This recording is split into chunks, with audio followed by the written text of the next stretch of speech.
I am really passionate about people, and particularly passionate about young people who are facing a big world when they start in the workplace.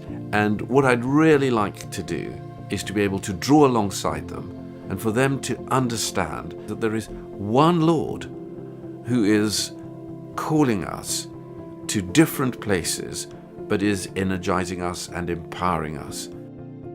I grew up in South Africa, went to school and university there, read law and philosophy in university in Johannesburg. While I was at the university, I became president of the Students' Union, which was one of the leading forces in a very small form of white opposition to what the government was doing. Those were difficult times. The government was enforcing the apartheid legislation, and then the government became more draconian in its methods, started locking up the students, and with that in my mind, I left quite exhausted, really, emotionally, to go to university in England. I went to Cambridge University and I read law, particularly international law. I was interested in that aspect of the law particularly. And whilst at Cambridge, my Christian faith came alive. And I think from that moment on, life changed. I've never heard the audible voice of God. I think there was an impression that some of the training and some of the skills that I had in studying law and my interest in finance could actually come together.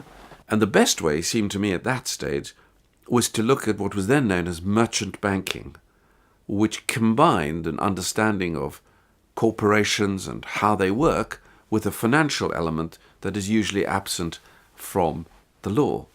And I think, when I look back, those were difficult decisions, but every day during that time I prayed that psalm, commit your way unto the Lord, trust in God, and he will act. I've probably questioned whether that was the right decision or is the right decision, if not a daily, then probably a weekly basis. Because it isn't easy to believe that actually God calls us into places of work rather than into the church or into charity or to the voluntary sector. It was a gradual realization as I studied the Bible, as I talked to people, as I read the books, and as I was mentored by some very key people in and around the world that I was operating in. I began to see that actually this was as much a calling as if I had gone into ordination. I've been involved in a number of marquee deals that have been done in the City of London. The sale of Harrods, I put that together working for some of the big mining companies and for many retail firms. During all of it, it's very difficult to say, here was a moment, I prayed, this happened. I don't think Christian life is that easy. But I can honestly say that my workstation is my worship station. I remember a formative moment. I went out of the bank and I went for a walk. And then I walked down and saw the Bank of England in its magnificent building, very strong, like a fortress. And I don't know what it was. There was some dawning upon me that said, this which you see as being the most secure future will never survive the return of Christ and might not even survive your lifetime. I then realized that you have to have your security on what cannot be shaken, which is the rock of Jesus Christ himself, and that whatever else this world may bring cannot provide the security into the future that a relationship with Jesus Christ can. And that verse from Galatians, I have been crucified with Christ, and I no longer live, but Christ lives in me. This extraordinary understanding that we have been crucified with Christ. He has dealt with all the desires that the workplace encourages within us for greed, for more, for the security in the future. And yet we have died to those elements. Doesn't mean to say they're not there, but they don't have the power to change our lives in the same way as Jesus Christ has the power to change our lives for good. And that has been a foundation moment, that walk and that realization that the security is in Him.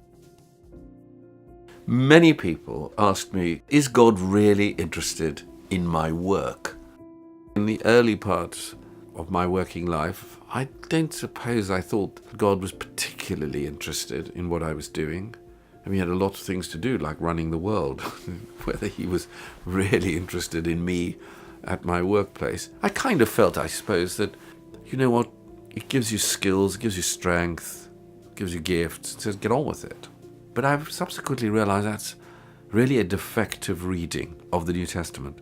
It ignores the extraordinary work of the Spirit of God, who comes alongside us, who is the one that guides us day to day, prompts our spirit, nudges us in the workplace, and a defective theology, which is one of the reasons why I'm particularly keen to write God at Work, to the understanding that God created this whole world, and He created a partnership with us to make the world a better place, and a better place to live, a better place to work, so we might enjoy our work, feel fulfilled in our work, and that work itself had no division between the sacred and the secular.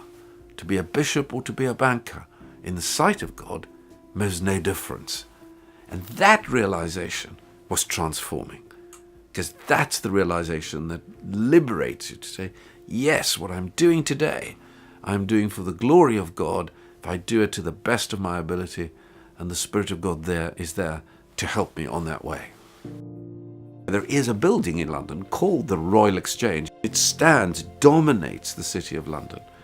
And it was where most of the commercial transactions used to take place, particularly shipping transactions. Commerce was undertaken there very vigorously. People bought, people sold, people exchanged, hence its name. And that, of course, is the picture of the cross. The cross is a moment of exchange. He takes away on the cross the purposelessness of life and gives us a purpose at work, and exchanges the darkness for light. So these are great images of exchange, conversion, barter, trade. These are commercial words, but they're ones that brilliantly describe the way God deals with us, particularly at work. Now, my experience is going to be very different from yours and from the many others who are doing very different things. But the issues that we face are much the same. So my real hope for Christians in the workplace is they would realize that they're actually there, not by some random accident, but actually because it gives God pleasure, that He wants us to be there. He wants us to be effective and to have the joy that comes from working in a place that you know you're being called to. So I want to share this, and I want to share the good news that comes with it. This is not just a self-help theory of how to live a little better. This is life, and life at its very best.